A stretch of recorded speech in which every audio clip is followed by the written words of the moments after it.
bringing to you my greatest excitement as I now launch the dream that I've been wanting to bring to you all for such a long time.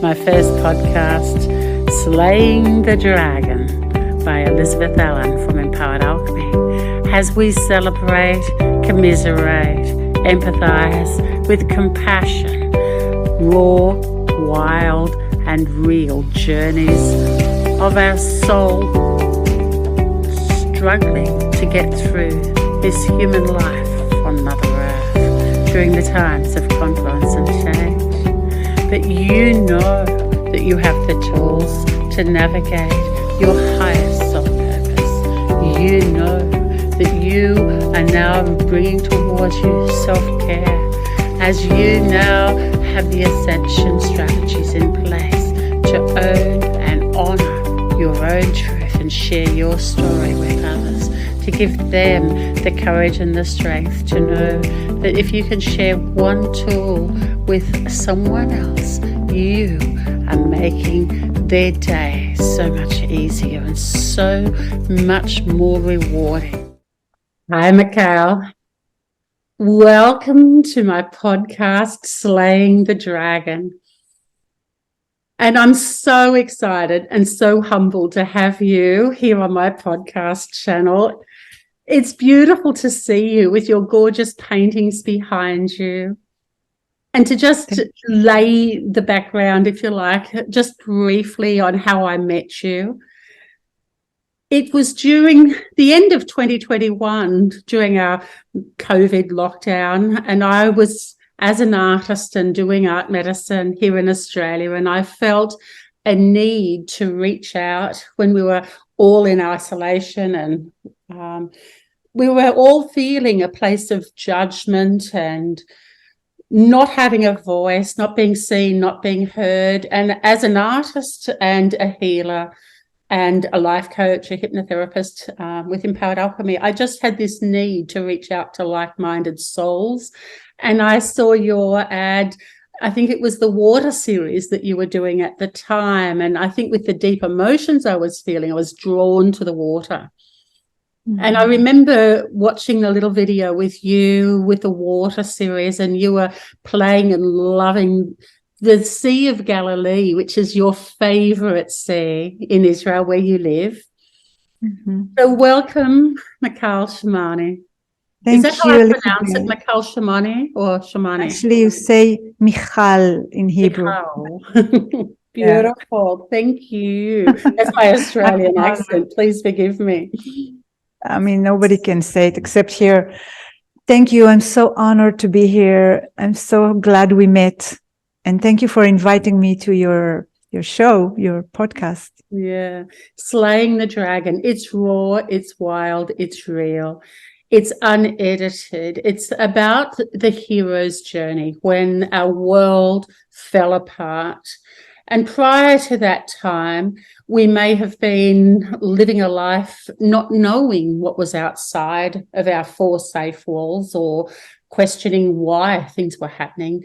We didn't know that we had a voice.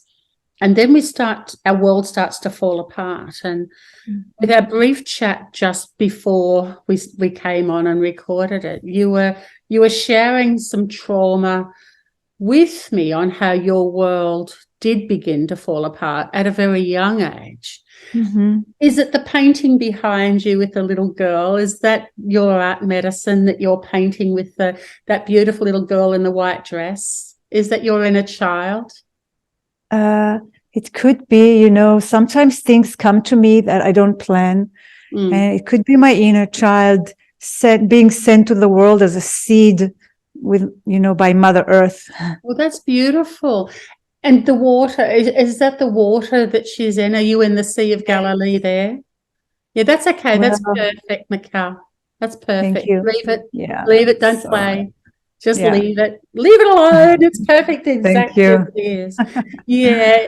It just has the beautiful Mother Earth and the Pachamama energies in the sea, but it's clearly you behind, and it's like you're holding. this inner child. Can you tell me what inspired this painting? You know, I get a lot of painting with the mother and child. I'm not a mother, and people tell me, oh, because you don't have children. But I feel like what I'm painting is the mother that I am looking for. I want to be held like this by Mother Earth, and I feel she's holding me, and it's coming through in my painting. This mother, I feel like our world needs a mother. And can you tell me briefly, I know there's a lot of trauma, and for a lot of people, what you're about to say may be very uncomfortable for some people. So we'll give them the opportunity to close down or to just, hear what they need to hear. But this isn't about your trauma where you fell apart. It's actually what got you to dig deeper into your soul so that you actually fell together and you've become more rich and more beautiful and probably more compassionate to what's happening in the world around you as a result of your own personal story. Would you like to share that with me, Michal? Yes, I can say just shortly without scaring anybody. Yeah. How did your world begin to fall apart? Was there any signs, or did it just happen like where the floor just collapsed underneath you? Was there any signs that this was going to happen before it did? No, I was a very magical little girl, and slowly, it was the men around me. I think I was maybe a pretty girl or something. You can already sense where I'm leading. And so there were little things happening, but then one major thing was a molestation from an uncle when I was 10. But I was strong. I was always defending myself, but still, nobody believed me. So that was the trauma, I think. Nobody believed me. Did that make you feel that you weren't being listened to, that you didn't have a voice? Yeah. No voice and not being seen. And also being made crazy. Yeah. And how did you cope with that time when you were only a child and they were projecting, this trauma onto you as if you were the one with the problem? And I've heard this happen quite a few times where it even happened, I think, to a member of my own family. I'll keep confidentiality there, but I think when we're not seen and we're not heard and there's trauma, what was your coping mechanism at that time after the molestation? I think I was becoming more wild, but there was a thing. You rebelled? I rebelled. Yes. And you did a good job by the look of that on your face. So where did that take you, that rebellious time? Where did you go once you started rebelling? But before that, there were other things happening. So, and then there was a war. And then there was a war, and all the men and my dad, they all went to the army, and it was very devastating. And I was thinking, what is this world? Why are people behaving like this? I thought maybe the spaceship just forgot me here on this planet. I don't belong here. Why do people behave like that? And then when I was 15, I was attacked severely and brutally, and I almost died. I was raped and beaten almost to death. And then I didn't tell anyone except a friend. And she said, oh, okay, come to school. Let's go to school. And this was the most, the big issue for me. And after that, I was going down and down and down, really down. I didn't want to live. I wanted to die. I wanted to kill myself. And then I decided I want to live. And I asked my dad to go to art school and painting. This was it's like I found my medicine and started painting. And it's not that there were not more traumas and more things. It was like my life until now, being 62, is like a puzzle. It's just one little stone after another to create, to bring me to where I am now. Yeah. So I was going up and down, and working on myself and what having. were you doing to work on yourself? What were the strategies, or who did you go to?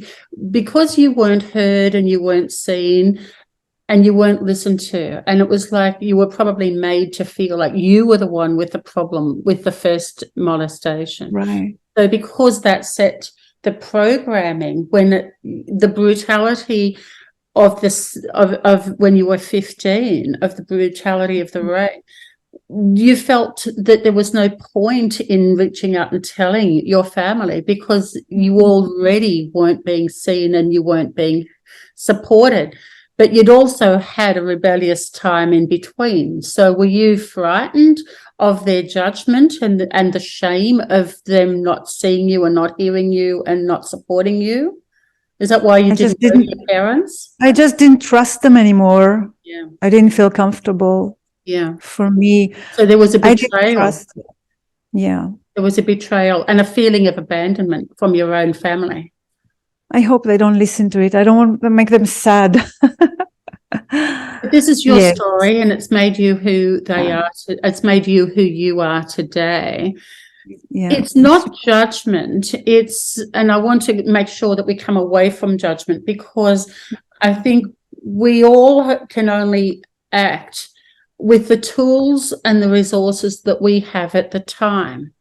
Mm-hmm. And if your parents had been living through trauma and through war, or they hadn't done had their own emotional support, if they didn't know how to help you emotionally, and they couldn't be there to emotionally support you because they didn't have the tools and the resources. That's true. So it's not a blame game. And I want to take this away from being a blame game. Yeah.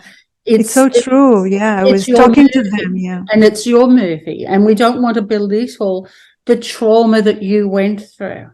So how did you navigate that dark night of the soul when you didn't want to be here anymore and you had lost trust and you felt that you couldn't go to your family because they didn't have the tools and the resources? They've already shown you once that they couldn't help you.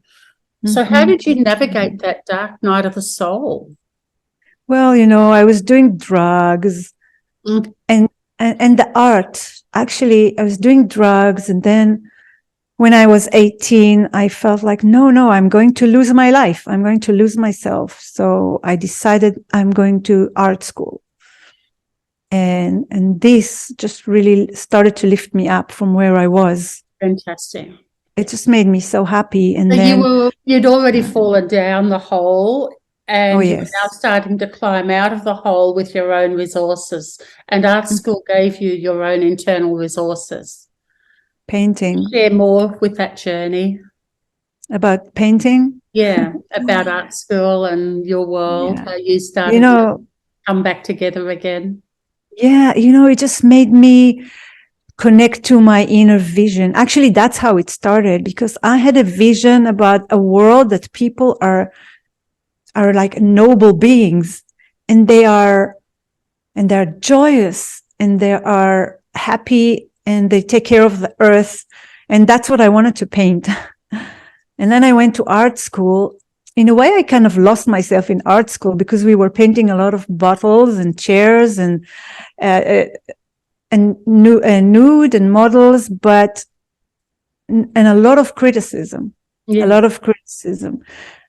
So I kind of got deviated from my vision and why I came to art school. Yeah. So art school, I've done like on and off throughout my whole life, on and off art school. To come to where I am, it took me years. But, life started to bring, it's like when you were open, I decided I don't want to be fucked up. I want to be happy. And I don't want to be miserable. I'm not going to let this destroy my life. And I was searching. And then life is, bringing support and bringing angels. So when I was 20, I met a teacher and I learned meditation. So I found that I don't need to run away from reality. I can find whatever I'm looking for inside of me. Beautiful. And that's I started to learn when I was 20. For many years I've been doing this meditation, and I think this was really this group of people and this teacher, they really put me on my feet and made me like a functioning human being, because I couldn't function. I really felt like I don't belong to this world.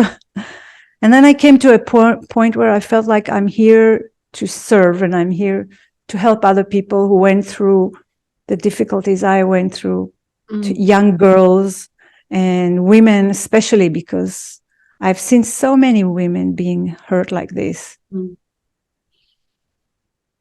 So. And the war has been a constant in Israel, really, hasn't it? Your whole life, around the neighboring, if you like, borders or territories and areas. There's always been conflict, and war and peace is Israel, isn't it? So how did you navigate your way through such a conflict and so much fear and find that peace in your own soul when you were at art school, like painting boring bottles? And I went to art school, and so I know what that's like. It was my passion and my love, and I had to do that. And I went to art school as a result of trauma as well. So I think we have that.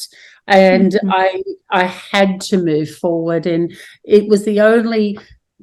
My connection to my soul was through art, and I think art was always my medicine, and that's our connection, that we have a similar name with art medicines. Right. I feel like art and painting for me was like connecting to the source of creation and the truth, creativity, and the truth. Yes.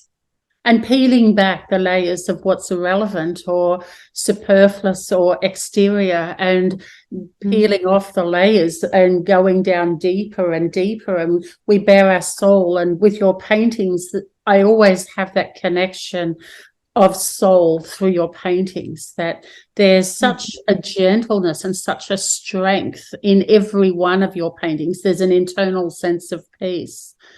And now with your story that you've shared with us, I want you to, when you left art school, where did you go after those? How old were you when you left art school? Well, actually, I went to art school. I forgot, but I went to art school What art school did you go to? First of all, I went to the high school that was art school. I forgot. And then the incident happened and I couldn't continue. So every time I went to art school and then something happened and I left and there was another issue and then I came back to another school. So I went to many art schools and studies. I never studied like a 4 years program. Okay. And I also started rehabilitating art. It's not like art therapy. It's different because you don't analyze the paintings. Okay. Can you share that with rehabilitating art? Yes, we worked with people with mentally difficulties and different kind of issues, and just to create space, first of all, because when you have the right setting, I mean, I worked with people who were catatonic. They couldn't move and they didn't have any hope. And I managed to help them paint most amazing paintings because it's the setting and the allowance. It's not talking about your issues. We didn't talk about issues and anything, just having fun and being in a safe container. Being in a safe container. Yeah. Yes. And that would have been healing for you too, wasn't it? Right. Yes. And how long were you doing that for? I did it for about 4 years. And I was also traveling a lot. So my life I'm not in the same place all the time. And I also do it now. I work privately.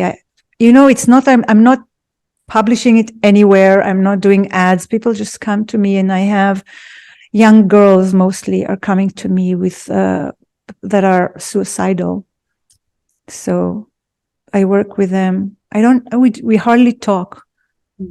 And they come and they paint, and and I put music, that in the music there is like empowering words and comforting, and you can see the spark come back to their eyes when they paint. So this was my medicine. Yeah. That was my medicine. It is my medicine, and I'm sharing it. And it's just happening. Yeah. I feel like when I'm on my path, life just brings me what I need to do. I totally hear step. That. Yeah, I hear that. I see that. And so then what was the next step in your journey? Did you seek mentors or further art development, or you were working as a professional artist for quite a few years as well? Yes, before I worked as a professional artist, I traveled. I lived in the States for 6 years.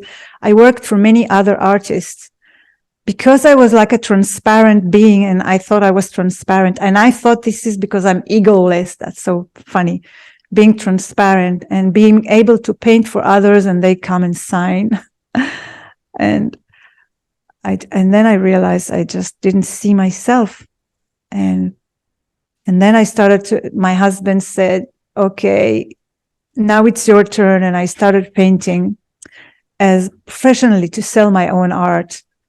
And so I forgot my brain I have such a right brain. I don't have a linear thinking. So I go here and there. So thank you for asking me the right questions all the time. People can follow the journey if they're connecting in to the soul connection of your trauma and the art medicine. And I think the empathy and compassion of you bringing healing to yourself. Your art comes to you, through you, and from you. So it's like you don't own it. You're transparent, and now you are seen. Now you are heard, and now you are fully valued as an artist. And you give so many people now around the world. You hold space with such a beautiful, safe container. And I remember in 2021, at the end of the year, after being in lockdown and being in such a place of personal trauma, and I felt that I had a different belief system to my friends, my neighbors, my family. And so I wasn't welcome anywhere because my belief system was not aligned to theirs. And the power of my own purpose and my own belief system, my own values, I think I couldn't weaken my resolve. I couldn't do what everyone was telling me to do just to keep the peace. I felt no, I can find my own peace, and it was in that space. So I felt the need to connect, and I reached out, and that's where I found you. And when I read your biography and what you were doing, and on your Facebook page, I noticed that there were a lot of names that were familiar to me. And they had already connected with me on Facebook through Shiloh Sophia in America. And so I did the red thread connection to connect to my tribe. And because I've always felt like the black sheep, that I didn't belong. I was never able to be seen or to be heard or to be valued. And so, and I think that's what's brought me into the public platform with my art, and to want to share and connect with people on how they've navigated their own dark night of the soul and slayed their own dragon to become the beautiful people, the healers, the artists. I think, call us the crazy ones, but I think when we have a sensitivity to what's happening in the world, and we're not supported from outside people, we have to try to bring that support inside of us. And I think that's led us to our own healing journey and our own art medicine. And it also gives you power and strength, because you have to find it inside. And the world we can have war around us and famine and, abuse. And when we learn to have our own quiet space and tap into our own resources, we really do bring healing to us, through us, and from us. So can you share some stories about some of the mentors when you felt that? I remember maybe on one of your websites you were sharing your own personal biography about where you stopped being an artist for everyone else and began questioning this role, where you wanted to find richness within yourself. And you found a mentor to help you on that journey. Yes. And it reminded me of connecting to you, and Shiloh as well. So, Yes, Flora Bay was Shiloh's student as well. Oh, beautiful. Yeah. And a friend of mine sent me a video of Flora painting, and I just fell in love with this woman. And she was talking about painting from the feminine, divine, with a connection to the divine feminine and what it means. And at that time I was painting and I was pretty successful. I was selling a lot of paintings. And I always felt like it doesn't matter what I paint, as long as the energy is there, that I was infusing my painting with energy. And then at a certain point, a curator came. I had a show. He took my paintings to Paris to a show, and he told me, "You are like a tamed horse. You're held. You're not being who you are. Why are you painting these things?" He was telling me. And I said, "What are you seeing in me that I'm not expressing?" And he said, "I see ancient Egypt and deep roots that you are not expressing." And that was really wow. And I didn't know where to go with it, and I didn't know what I was looking for. And then I saw the video of Flora, and I was so deeply touched. And then I found out she has a online course, and I didn't have any money then, also because there was war at that time again. It's not that I didn't have any money, but not enough. So I wrote her a letter that there is war, and we already had such a deep connection. Just, I don't know, it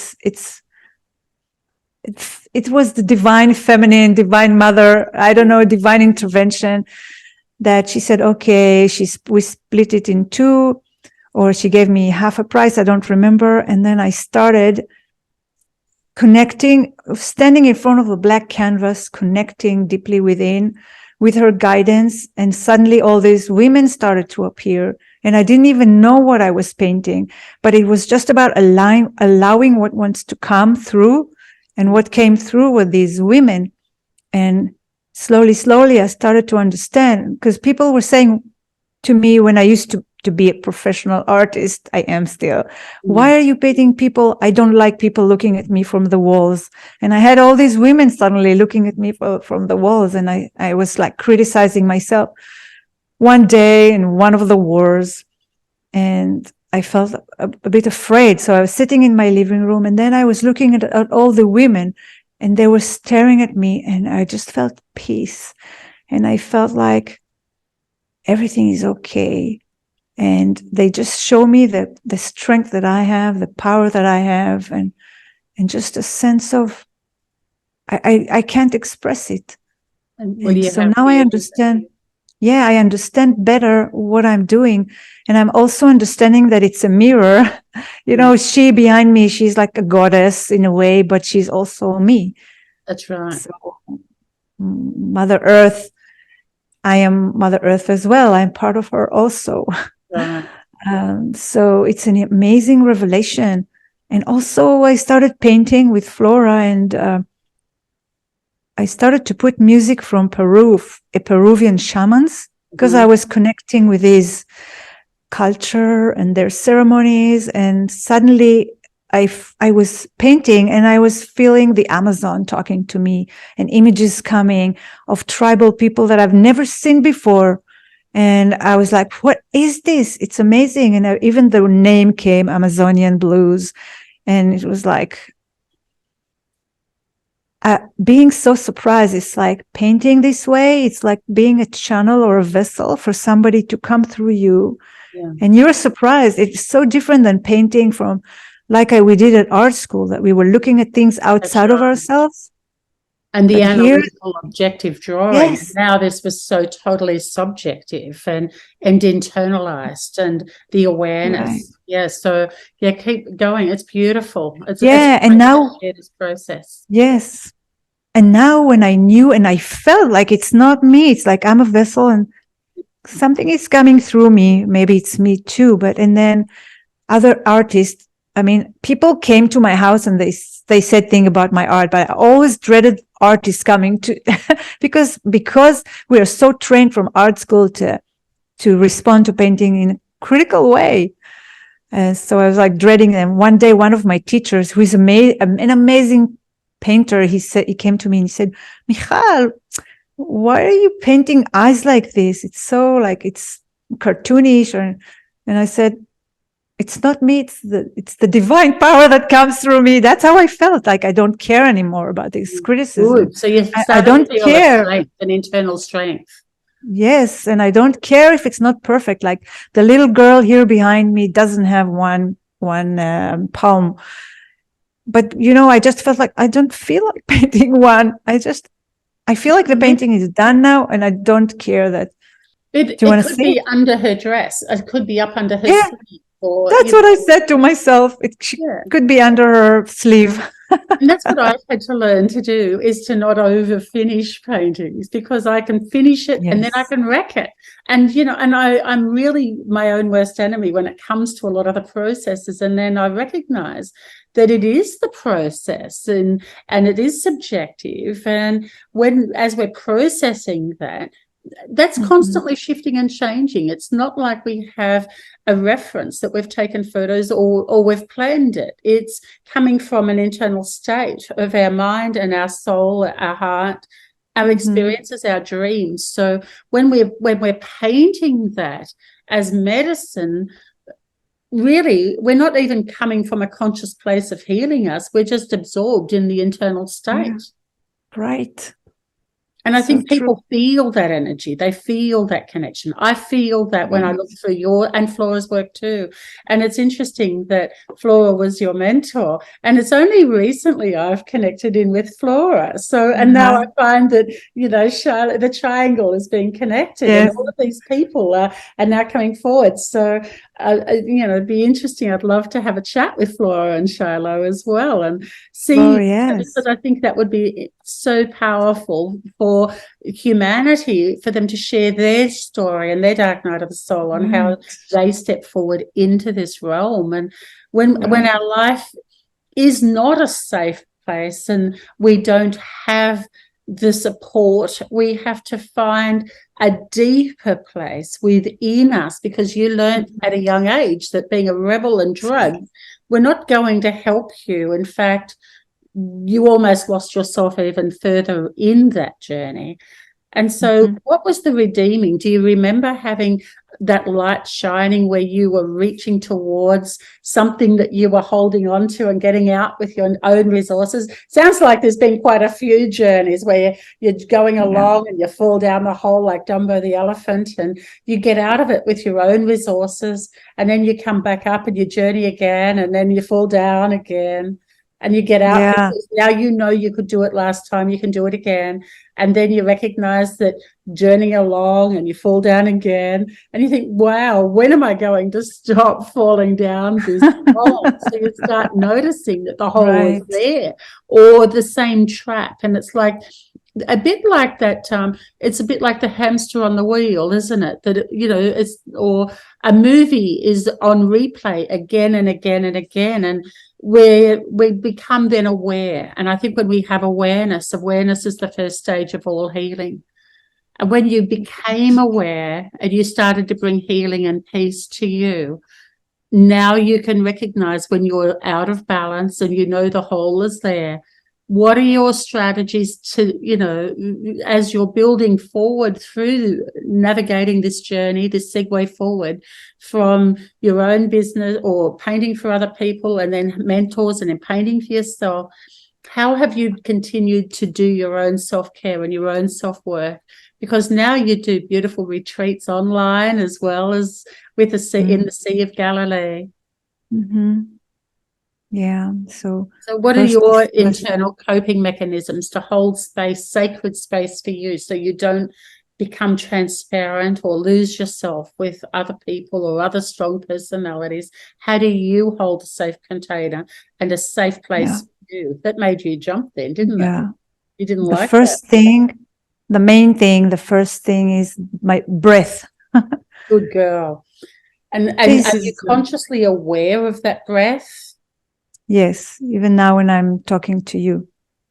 Good girl. So what It's do like you my do? mind is saying, my mind at this moment is saying, wow, some people know how to express themselves in language so well and in English. And I'm like going here and there. And my head is saying this.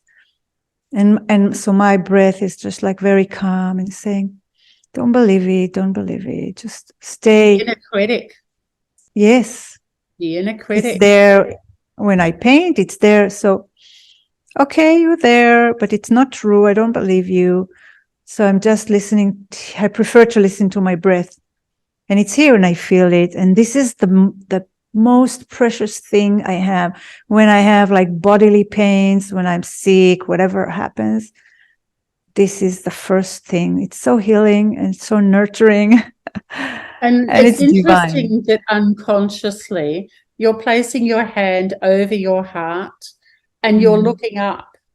And I don't know if you realize that just by holding your heart, you're simply reassuring that reptilian part of your brain that used to go into fight, flight, or freeze. You're now saying, I am safe. That's And you beautiful. breathe and you just slow your breath down. So let's just go into that space just for a moment as you now just connect to your heart. And breathe in through your nose and just visualize a mountain. And you are standing on top of your own personal mountain. And you breathe in through your nose for the count of 4. Holding for 4. And like you're playing the flute without the tune, just breathe out through your nose or out through your mouth for the count of 6. Just breathe it out really slowly, letting it go, emptying it out. And just stay connected into your own heart space and feel the sanctuary of being in safe container. I am safe. I am safe. I am safe. I hold all of the light I need. I have all of the tools and the resources that I need. I am safe. And now when you come back and you connect and you see yourself painting and being in your own medicine, sharing your medicine, holding space. Internationally, you had people from the Northern Hemisphere and the Southern Hemisphere. You had the Aussies and, people from Finland and England and New Zealand. We were all over the place, weren't we? But we connected through the red thread is how I always visualize with Shiloh. And I still wear my red thread. And I really felt that connection of the souls, finding that safe place. And in that space, when we connected every Sunday night with the mentoring program that you held, and I know then the time difference trying to keep everyone happy, and you almost lost yourself in amongst it, but you held such a beautiful space with grace. And we would then be painting, and I'd get the palette knife out in the dark and, outside in my outside studio, and Oscar would be running around, my dog, and, we were just connecting and laughing and enjoying and sharing. And that was a really strong healing time for me. And even since then, in the last year, as we've moved and navigated forward through last year and this year, we still stay in contact with a lot of the people that were on that group. And that's so wonderful. What advice would you say to anybody now that's going through their dark night of the soul, and they don't know where to begin, and they don't even know that they're artistic, and they have no idea what to do, and they feel like they're alone. What would you say to them? Before that, I feel like I didn't finish answering the question about how do I cope? Yeah, maybe okay. this will Well, help maybe also. that's where this is leading into as well. So let's Maybe. over to you. Yeah, so it was the breath. Good. The breath is so helpful to breathe. If you're feeling sad or broken or anything, just be with it. And like you said, I like it to put your hand here and just breathe into the grief, into whatever. And this is something I do. And what I've started doing in the last few years that changed my life is I met Flora, and then I started the system, the human design system also helped me, is learning not to push my energy. Because, the world is teaching you a certain method, and you have to run after things, you have to run after money, and you have to chase, and you have to work, and you have to be a slave. And the human design taught me how to listen to my inner authority and not to the conditioning that I've been conditioned throughout my life. Yeah. So it's not, for me, it's different for each person, but for me, it's not to push my energy and not to initiate, but see what the word brings me and to respond. And this is just me. Everybody has a different way. For me, it was to respond from my body, because I was not so connected to my body. What is right for me? Who are the people who are right for me, and not from here? Because the mind is not who I am, my thought. So not to make decision from here, but to make decision from a deeper knowing. Yeah. So this really saved my life. And since I started to practice it, all of this came to me. Flora Bay came to my life. The circles, suddenly I am surrounded with like shaman friends from around the world that are supporting me. And I didn't do anything. It's just I responded, and suddenly I have my best friends ever. I've never had such like a small community of like-minded people. And it's all because, and also I moved. Even though my husband said, no way, we're not moving. And everybody told me, what is he going to do up north in the Galilee? There is no work. And when we moved here, his life has transformed too. So just listening to that. And it's not easy because we were so brainwashed and trained to be a certain way, to work in a certain way, and to be slaves. I don't want to be a slave. We have to conform and do what we're told. Yes. So I feel like a lot of people especially these days, a lot of people are getting depressed and sick. That's in my family, I see it. And I think being true to yourself and not trying to please everybody and please society and be a nice person, a nice girl, but what is right for you? What about your life? I see people that are so dear to me being sick, really, really sick now, because they didn't, I don't want to say that's too judgmental, but I see them also now holding on to art, creativity, because to express ourselves and who we are. So I feel like creativity helps a lot. It's also, you get your mind away from everything else. And all the news and all the not news and the fake news and the right news. You just listen to your own news. Exactly. And we get overwhelmed with information, don't we? There's too much information. Too much. And everybody knows what's right. And everybody has their own opinion.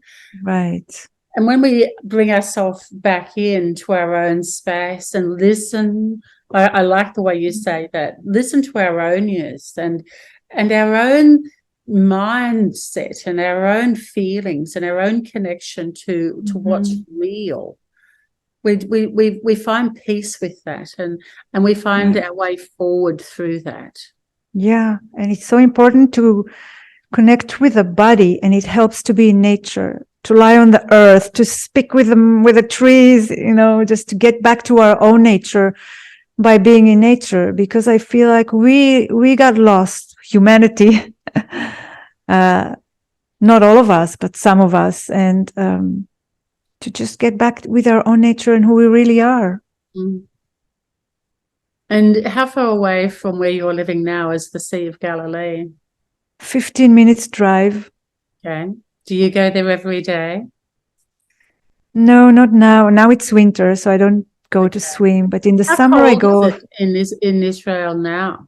Like right now, actually, it's like spring here, because the winter is not really coming. We don't have we don't have a lot of rain. But today is like 20 degrees Celsius here. Wow. Beautiful, beautiful day. Wow, really? It was only 24 here today. So, so it's almost similar when you look at it like that. Interesting. And it was, we've had some hot days, and then we had a little bit of rain, and now we're coming back into hot days and storms. So it's interesting, though. I thought there would be a greater difference in the temperature there. It's just like a few days like this. I'm hoping it will get back cold again and rainy. Oh, really? So you prefer that, to snuggle in and paint? Yes, I want rain. We need water. We need water, 100%. Yeah. Do you do the water ceremonies yourself with the Sea of Galilee that you did in the water series? That was beautiful, how you were playing the music with the sacred water and connecting to the sacred water.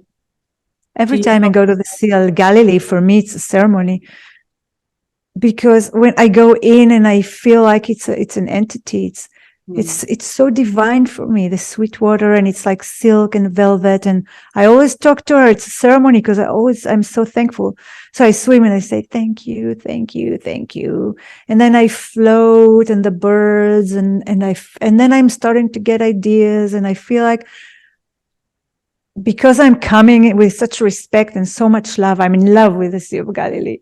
Yeah, it's a she and for me. It's through in your paintings and in your ceremonies and in your music. Yeah, absolutely. And so many of the ideas I have for my painting classes, that they come when I'm in the water. The water course, it all came from. And how did you document that? Write it down or journal it? How did you capture that? What tools and techniques did you use to capture that beautiful imagination and all of the information that was floating through your mind, or through your whole body? Like you were really channeling it, weren't you? It's like a download. I just get ideas when I'm in the water. I don't write them. Sometimes I do, but usually I don't write them. At a certain point, my husband say, well, why don't you make a bath and just take a notebook and download everything and write it and put it on paper. And that's what I did. So it was in a few hours in the bathtub, just in my notebook, it just all just came to me. That's beautiful. And channeling it like with your pen and paper, letting like automatic writing almost. Do you know I've done the same thing? And when I'm in the bathtub, or like floating on the pool or at the beach or something, but the beach from here is an hour away, so I've got the pool and a bath. When I'm in the bath, my mind goes like you and start downloading. Do you know what I sometimes do? I get my mobile phone and I record it, so I just speak out loud of what's coming through. Mm-hmm. Yeah, it'd be interesting if you could do that. Try that. I do it too. I do it too, but I never listen. Why not? I don't know.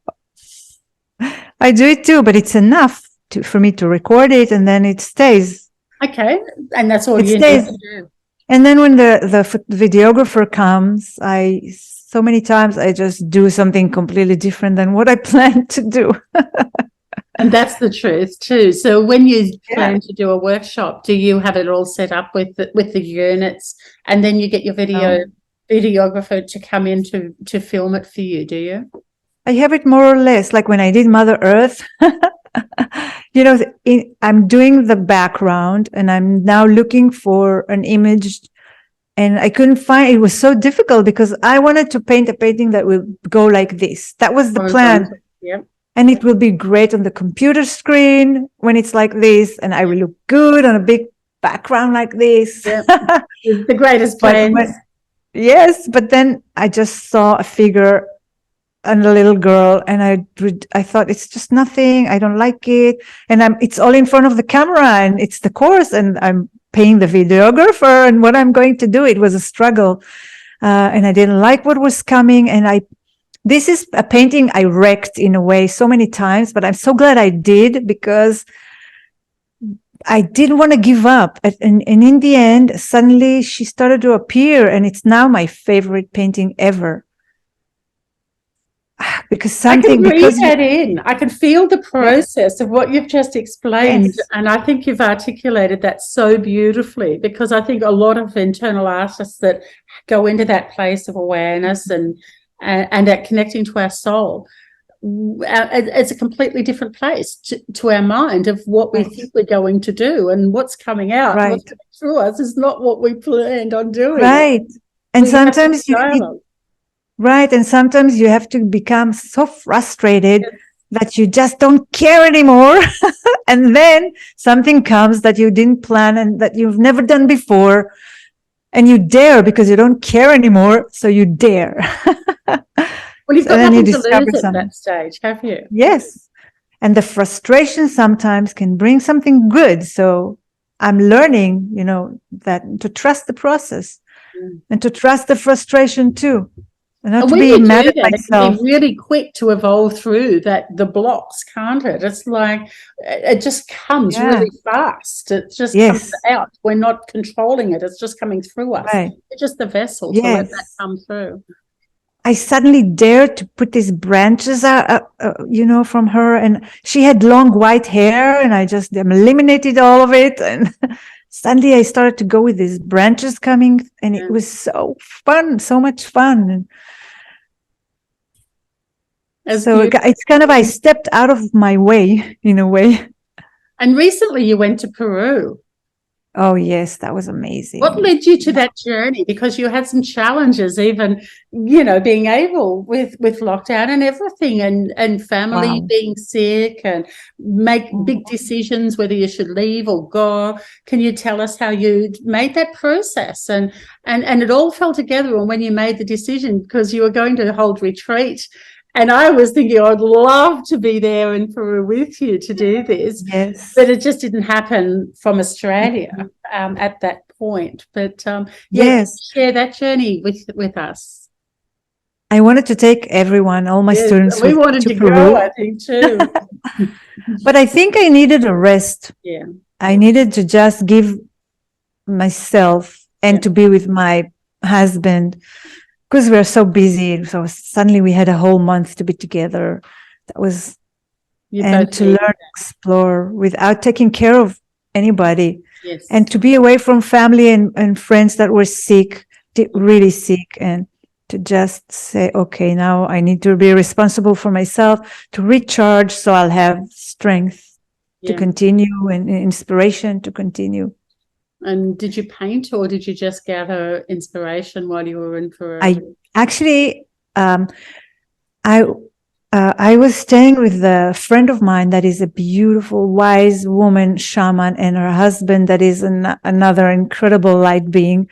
And they were building a beautiful temple from mud on their land. And I painted the window for them. For the first time, I painted a window. So I did paint there. Something new completely that I haven't done before.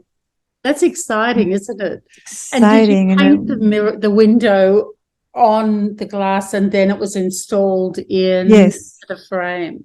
Yes. And that didn't go smoothly, did it? Well, it was very toxic, the paint. So I was working with the paint that were in Peru. It's very difficult to find high quality paints. Not to mention golden acrylic paints, so they only had these very they had some that weren't toxic, but they didn't do a good job at all. So at least in Cusco, you used to paint on with glass. So it's oil base or something like the turpentine. It's very, very strong. Yeah. But I did it outside in the open, so that was good. surrounded by the sacred valleys, mountain. Beautiful. I love this place and the people that I met there. And when are you going back? Is there plans? I don't know, but they just came here and it was so amazing to have them here. So I feel like there is all the news outside and what's happening in the world, but in my life, life is so good.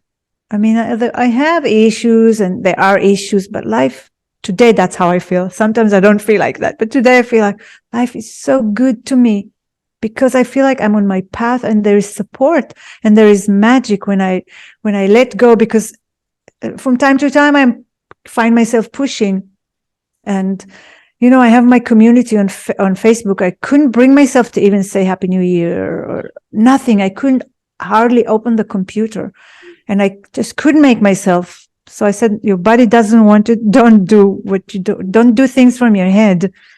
Honor your and own. I just felt like, first. Yeah. I just felt like doing nothing. And my head was saying, you must do, you need to make money, you need to make a living, you need to pay the bills. But my body didn't want to move and I'm not pushing. And suddenly things just started. A lot of people that just are coming to do private session with me, and the young girls are coming. And suddenly people, you will see, I'm going to send an email to all of you with some nice things that I've been doing lately. Good. And I paint portraits for other people. I had a dream to do that, to show people their like cosmic portrait. I mean, Beautiful. it's, I'm not God. I can't do something like this, but it's just a glimpse, the little glimpse from my little perspective. That's beautiful. So I'm painting a lot and I'm happy, so happy. That's why I'm so happy too, because I paint a lot. Isn't that wonderful? So you create your own healing and your own art medicine, and your own journey is now, there's no separation. I can't imagine you ever becoming transparent or not being seen or not being so beautifully heard. And you've got some new art, workshops coming up online for people to connect to. You're doing. I just wanted to say about the being heard, that it's not that I was always like this, because after everything happened to me, I couldn't open my mouth.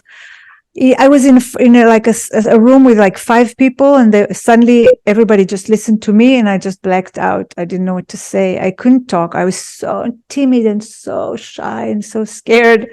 How did you? So it's a journey. Yeah. How did you overcome that? The decision that I'm going to overcome it, I said, I'm going to go through walls.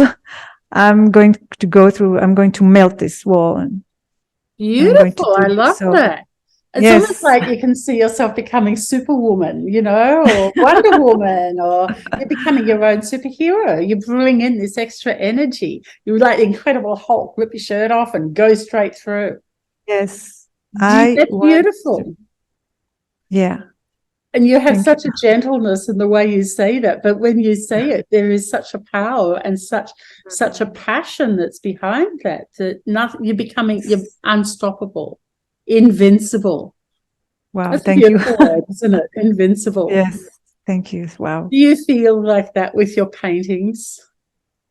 That feeling of being power? Invincible? When you can quieten the inner critic that you were talking about earlier, and you get that mad, passionate action, and you just take action. You become an energy unto yourself, and that becomes invincible. And then the life work breathes a whole life work that you could never have done if you hadn't broken through. Yeah, and it's a journey. It's all the time I did with the teacher that I had, and all the service that I did for the community. I was sent every 6 months to abroad to learn how to work with people, how to stand on stage, how to speak, how to hold space for the people who were coming. So I've learned that by doing service, I've received so much, and that's how I learned. That's a really nice point. I really like the way you do that. By doing service, you receive so much. By giving, you receive. And you didn't. Did you do it to receive, or did you do it to be of service? What was your intention? I just felt like it saved my life. So in a way, I did it to receive, but I also wanted to give. But I did it because it saved my life to give. I like that though. Yeah. The beautiful circle or the spiral, the energy gets bigger, doesn't it? As it goes out like a ripple effect. I like that. Is there anything else that you would like to share with anyone? Do you have any? Can you just move your screen to share the painting on the other side? You have this beautiful bright blue, and this light force coming up through the third eye. Can you tell us a little bit about that? Is it one of the portraits that you've been working on? It's not from a course. It's just from one of a painting that I did. Actually, it's something I'm thinking to do online. I call it Ancient Woman. And I was thinking to do like a live event where we all paint, and I show this technique that I was using. This is something I'm thinking of doing. Oh, count me in. I'm there. I would love to do that. That's beautiful, because I love the way you hold energy and space in doing these workshops. So yes. Thank you. Are you doing any retreats face to face, live, or are you just doing them online? Just for people here, I do. Painting sessions. I don't do retreats. I would love to, but I don't feel like I have energy to push my energy or organize. But if I'll be called, and my body will respond, I'll do it. I would love to. Yeah, good. I would love to. Beautiful. And so the ancient woman, the ancient wisdom, is that going to be an online course? I think online, like 3 hours together painting. Is that all? Just a 3-hour class? Yes, that's what I was thinking. And so when are you being called into action to do this? So we can put a link. Maybe you could share a link with me so that we could get people to sign up as a result of this, or is that moving you forward a little too fast, or is that in line with you opening the door to move forward? Yeah, when you know how I respond is you ask me yes, no question, and I say or I like that. That's without not thinking, So, but I felt when you said it, and what I'm going to. So if people are interested, they can go on my my list, and I'm going to send the next email. I'm going to send. I interviewed a Native American 80-some-year-old wise woman, grandmother 3 Crow, that's her name. I love that. And we were talking about art and the prophecy that she's so wise. Anyways, this is the next email, and I'm going to work on it this week and send it to everyone. Oh, I'm so looking forward to getting that. That's beautiful. Where did you meet her? That's another crazy story. I was listening to a podcast on Audible. It was different shamans from around the world, from Africa, Japan, and speaking. And when she spoke, she was talking about a prophecy that she was given 30 years ago about what's going to happen today, these days, these last few years, and more and before. And I was crying, and I just felt so connected to what she was talking about, and also the way of the sacred human, and that I feel like this is who we really are. We are sacred beings on this earth, and we became. Anyways, I don't want to get into this, but and then and then what happened is that I started searching for her. I wanted to find out more about her. Grandmother 3 Crow. I love that name. Yes, and her name, I think on Facebook, she's Barbara 3 Crow. I love that. Yes. So I was looking for her, but I couldn't find her. I didn't know her name was Barbara. I just knew it's Grandmother 3 Crow. So I found a website of another Native American woman, and the videos of Grandmother Crows were there. So I thought that it's her, but it's just the name, her American name. So I couldn't, and I looked at her website, and she said, I didn't know how the grandmother looked like. And I saw that she's doing readings and talking. So I wrote to her and I said, I listened to your podcast. It was amazing. Would you like to do an exchange with me? Maybe give me a reading and I'll give you an art course. She said, sure. I like that. So when we set an appointment, and she was so amazing, but it turned out it's not the grandmother I was looking for, but I was already connecting to her, and she's amazing too. So it's opening up new pathways and doorways. Oh my God. So I painted a portrait for her. Beautiful. And I started doing the portraits, and she said, why don't you call Grandmother Ricro? Here is her number. And so I did. And you actually were looking for her. That's beautiful. Yes. So you found her. She said, I work with her. We work together. We do ceremonies. That's perfect synchronicity, isn't it? Yes. And perfect confirmation that you're on the right path. Yes. That's why I'm so happy, because of all these synchronicities. I'm so happy because I feel like I'm on my path. Today I'm happy. Tomorrow I can be sad, but today I'm happy. Appreciate just for today. Isn't that the truth? That's exactly.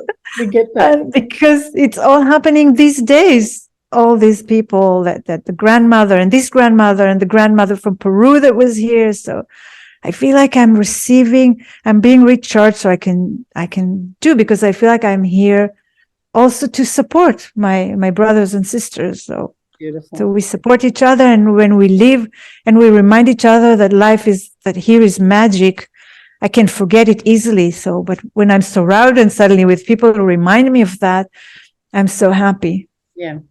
And I think that is such a beautiful gift that you've now shared with everybody, for you to have come from the dark night of the soul and slayed your dragon through painting your art medicine on canvas. You've really opened up portals and doorways and connections to so much richness, and you're opening up so much to give so many people, that healing and that sacredness to come home to soul. Thank you. And you know what about the dragon? I feel like the dragon became my friend. I love that. Yes. Have you done a painting of the dragon yet? No. No, we don't have this painting of the dragon. We don't have this term in Hebrew, in Israel, to slay the dragon. But I really feel that the darkness that I had became my friend. It's not to push it away or to ignore it, to look at it, to breathe into it, to hold it, to embrace the part, that part. And there is power there, like anger. If I feel anger now, it's just in the last year or two, because a lot of anger started rising, and suddenly I felt like this anger is my power that I was pushing and I was afraid of, and it's coming out. It's not anger about that I'm putting on anybody else. It's just in my body. It's like power, and I want my power back. Yeah, we can use that now. And I think it's not the emotion that's the problem. It's how we allow that to shift through us, isn't it? With intention. So we can get so mad, but when we're mad and we're angry, we can become really invincible to create massive, powerful change in a positive way. Yeah. So it doesn't have to be destructive when we can alchemize that. Exactly. We've got the pot, we've got the cauldron, and we turn the lead into gold. That's beautiful, isn't it? Mm-hmm. I feel so privileged and honored and humbled to be chatting with you today, and you just look gorgeous. So you've had a beautiful few days celebrating painting and partying with your friends in Peru. So this is like a perfect window that we've caught up before tomorrow. You'll probably go, oh my gosh, I don't want to get out of bed for 3 days. I'm exhausted. But now we're in that high, and it's just so beautiful to connect with you. So thank you so much, Michal. Thank you. I'm so honored to be your guest today. I was so honored. Thank you so much, Elizabeth. My absolute pleasure. So we'll share the links to your website and the Facebook and Instagram. If there's anything more that you want to share, just send it through. I think on the same platform, and I'll just take it off that and send it to my team to be able to put it together for me. And I'm so excited. And slay that dragon, raw, wild and real, with Elizabeth Ellen from Empowered Alchemy in Australia, from Australia to Israel. How beautiful is that? The world is just getting smaller, isn't it? Yes. And right now it's 9:30 here. So what time is it in Israel now? 12:25. Beautiful. So there you are. Over and out, Captain. Go and get that. I think you need to do your superhero workshop too. I did a series of workshops a while ago with the superhero, and especially with kids. With kids to learn to step into their superhero, because they can. I think children have a better imagination, and they're unstoppable when they can climb the mountain, or be the pirate, or they're invincible, aren't they? When they can see it, they believe it, and they take action. And I think we need to learn. We need to play with children, and take a step back into our own inner child again, and reconnect with play. Yeah, that's so true. That's what the grandmother told me too in the interview. Oh, really? Yeah, that's beautiful. I like that. Reconnect with play. So there you are. Maybe that's just more confirmation for us. Yes. All right. Thanks, gorgeous girl. Over and out. Thank you, gorgeous woman. Is there anything you want to say before you go? You're done. Just gratitude, deep gratitude. I'm thankful. Thank you for whoever stayed until this point to listen to our podcast. Oh, darling. And if there's any questions, we'll put the links underneath, and they can, make contact with you, or reach out and ask us some questions, and have you back on for another chat another time. How about that?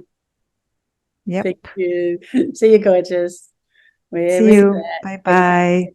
I am so honored to walk beside you as we support each other in connection and collaboration in our community.